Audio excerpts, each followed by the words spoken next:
जय हिंद दोस्तों, स्वागत है आपका हमारे YouTube चैनल न्यू सरकारी जॉब्स में। तो आज की वीडियो में हम बात करेंगे ये जो इंडियन एयरफोर्स की ओर से नई भर्ती आ रही है, इसकी वैकेंसी की डिटेल्स के बारे में। किस भर्ती में आपको कौन कौन सी पोस्ट्स देखने के लिए मिलेगी एंड टोटल आपको कितनी वैकेंसी मिलेगी इस भर्ती में। तो ये जो भर्ती आ रही है जो एयरफोर्स की ओर से पूरे भारत के लिए सीधी भर्ती आ रही है। चाहे आप भारत के किसी भी राज्य से बिलोंग करते हैं, इंडिया की किसी भी स्टेट में आप रहते हैं, आप इस भर्ती में अपना एप्लीकेशन फॉर्म फिल कर पाएंगे। एप्लीकेशन फॉर्म को फिल करने के लिए जो आपके पास एजुकेशन क्वालिफिकेशन होनी चाहिए वो होनी चाहिए कम से कम 10वीं पास की मार्कशीट। तो अगर आपके पास 10वीं पास की मार्कशीट है तो आप इस भर्ती में अपना एप्लीकेशन फॉर्म फिल कर सकते हैं। इस भर्ती में ऑनलाइन अप्लाई कर सकते हैं। इन सब चीज़ों के बारे में डिटेल में हम इस वीडियो में बात करेंगे। लेकिन ये बताने से पहले अगर आप हमारे चैनल पे नए आए हैं तो प्लीज़ सब्सक्राइब कर लीजिए हमारे YouTube चैनल न्यू सरकारी जॉब्स को, जॉब्स के लेटेस्ट अपडेट सबसे पहले पाने के लिए। तो दोस्तों, सबसे पहले हम बात कर लेते हैं ये जो इंडियन एयरफोर्स की ओर से नई भर्ती आ रही है, इसकी वैकेंसी की डिटेल्स के बारे में। कि इस भर्ती में आपको कौन कौन सी पोस्ट्स देखने के लिए मिलेगी एंड कितनी आपको वैकेंसी मिलेगी इस भर्ती में। तो इसमें आपको इंडियन एयरफोर्स अप्रेंटिस की टोटल 80 पोस्ट्स यानी कि 80 पोस्ट्स देखने के लिए मिलेगी जो इंडियन एयरफोर्स की ओर से निकाली गई हैं इस भर्ती के लिए। तो ये बात होगी वैकेंसी की डिटेल्स के बारे में। इसके बाद हम बात कर लेते हैं मंथली सैलरी के बारे में कि अगर आपका इस भर्ती में सिलेक्शन हो जाता है तो जो मंथली सैलरी आपको दी जाएगी इस जॉब में वो कितनी दी जाएगी।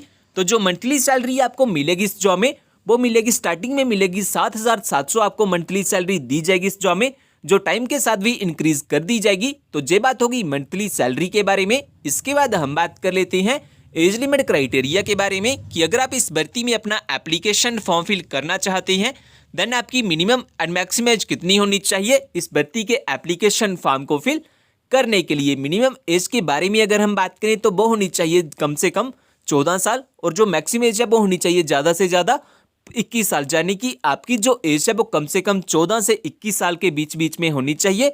वहीं पे कुछ कैंडिडेट्स के लिए जहाँ पे रिलैक्सेशन भी रखी गई है, जैसा कि जो कैंडिडेट एससी या एसटी से बिलोंग करते हैं वो 26 साल तक इस भर्ती में अप्लाई कर पाएंगे।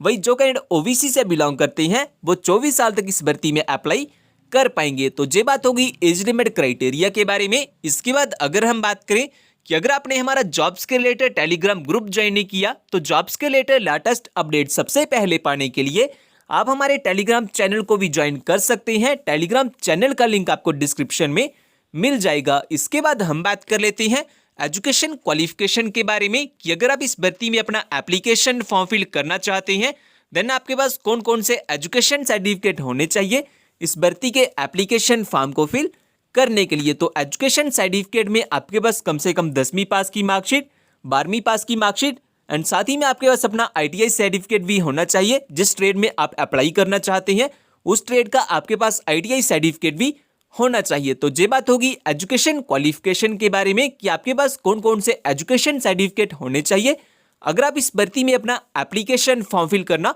चाहते हैं तो। और फ्रेंड्स, अगर आपने जो हमारा टेलीग्राम चैनल है वो ज्वाइन नहीं किया हुआ तो आप हमारे टेलीग्राम चैनल को भी ज्वाइन कर सकते हैं।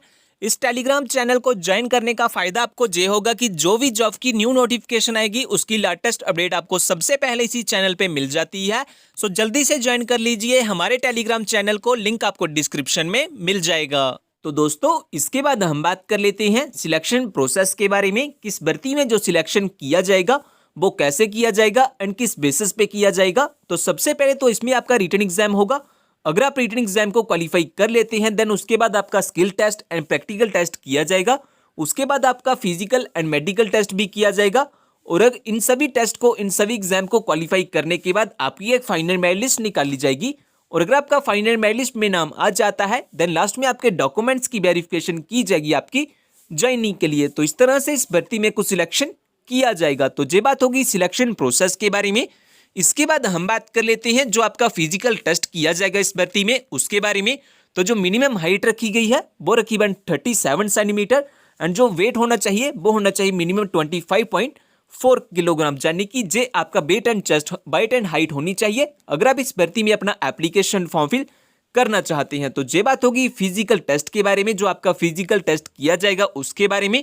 इसके बाद हम बात कर लेते हैं इस भर्ती को लेकर कुछ इंपॉर्टेंट डेट्स के बारे में। तो जो स्टार्टिंग डेट है एप्लीकेशन फॉर्म को फिल करने के लिए वो स्टार्ट हो चुकी है, यानी कि इसके जो एप्लीकेशन फॉर्म है वो लगना स्टार्ट हो चुके हैं। और जो लास्ट डेट है एप्लीकेशन फॉर्म को फिल करने के लिए वो है 19 फरवरी 2022, यानी कि 19 फरवरी तक इसके जो ऑनलाइन एप्लीकेशन फॉर्म है वो फिल किए जाएंगे। तो ये बात होगी कुछ इंपॉर्टेंट डेट्स के बारे में। इसके बाद हम बात कर लेते हैं कि अगर आप एलिजिबल हैं और अप्लाई करना चाहते हैं इस भर्ती में, देन आपके पास कौन कौन से डॉक्यूमेंट होने चाहिए इस भर्ती के एप्लीकेशन फॉर्म को फिल करने के लिए। तो डॉक्यूमेंट्स के बारे में अगर हम बात करें तो इसमें आपके पास date of birth proof certificate होना चाहिए। एजुकेशन सर्टिफिकेट में आपके पास कम से कम 10वीं पास की मार्कशीट एंड ITI सर्टिफिकेट होना चाहिए। Email ID and phone number होना चाहिए आपके पास अपना। इन सभी डॉक्यूमेंट्स के साथ साथ अगर हम बात करें कि इसके अलावा अगर आपके पास कोई अदर क्वालिफिकेशन या एक्सपीरियंस है, आप वो भी अप्लाई कर सकते हैं एप्लीकेशन फॉर्म के साथ। आपके पास अपना आधार कार्ड या फिर पैन कार्ड होना चाहिए एज आइडेंटिटी प्रूफ। और अगर आप SC ST या OBC से बिलोंग करते हैं देन आपके पास अपना कास्ट सर्टिफिकेट भी होना चाहिए। एंड साथ ही में आपके पास अपने 4 पासपोर्ट साइज फोटोग्राफ भी होने चाहिए लाइट कलर बैकग्राउंड में। तो अगर आपके पास ये सभी डॉक्यूमेंट्स हैं तो आप सक्सेसफुली अप्लाई कर सकते हैं इस भर्ती के लिए। इसके बाद अगर हम बात करें एप्लीकेशन फॉर्म की फीस के बारे में, तो इस भर्ती के लिए जो अप्लाई मोड रहेगा वो रहेगा ऑनलाइन। आपके ऑनलाइन एप्लीकेशन फॉर्म फिल किए जाएंगे। अब लास्ट डेट से पहले अपना जो ऑनलाइन एप्लीकेशन फॉर्म है वो फिल कर सकते हैं। इसके बाद एप्लीकेशन फॉर्म की फीस के बारे में अगर हम बात करें तो चाहे आप किसी भी category general, OBC, EWS, SC ST या फीमेल कैंडिडेट्स किसी भी कैटेगरी से आप बिलोंग करते हैं, आपकी यहाँ पे कोई भी एप्लीकेशन फी नहीं लगेगी एप्लीकेशन फॉर्म को फिल करने के लिए। तो ये बात होगी एप्लीकेशन फॉर्म की फीस के बारे में। इसके बाद लास्ट में अगर हम बात करें कि अगर आप इस भर्ती के बारे में ज़्यादा जानना चाहते हैं, जैसा कि इस भर्ती का ऑफिशियल नोटिफिकेशन पाना चाहते हैं, इस भर्ती में अपना ऑनलाइन एप्लीकेशन फॉर्म फिल करना चाहते हैं या फिर हमारा जॉब्स के रिलेटेड टेलीग्राम ग्रुप ज्वाइन करना चाहते हैं, तो इन सभी का लिंक आपको हमारी वेबसाइट पे मिल जाएंगे। वेबसाइट का लिंक मैंने डिस्क्रिप्शन में दिया हुआ है, आप वहां से आके सब चेकआउट कर सकते हैं इस भर्ती के बारे में। और इसके साथ साथ दोस्तों ये जो RPF यानी कि रेलवे प्रोटेक्शन फोर्स की ओर से नई भर्ती आ रही है, अगर आपने वो वाली वीडियो नहीं देखी हुई तो आप वो वाली वीडियो भी देख सकते हैं। इसमें आपको काफ़ी ज़्यादा वैकेंसी, लगभग 9000 के करीब आपको वैकेंसी मिलेगी इस भर्ती में, जो इंडियन रेलवे की ओर से निकाली गई है इस भर्ती के लिए। इस भर्ती के जो एप्लीकेशन फॉर्म फिल किए जाएंगे, चाहे आप भारत के किसी भी राज्य से बिलोंग करते हैं, इंडिया की किसी भी स्टेट में आप रहते हैं, आप इस भर्ती में अपना एप्लीकेशन फॉर्म फिल कर सकते हैं। जो ऑल इंडिया के लिए सीधी भर्ती आ रही है।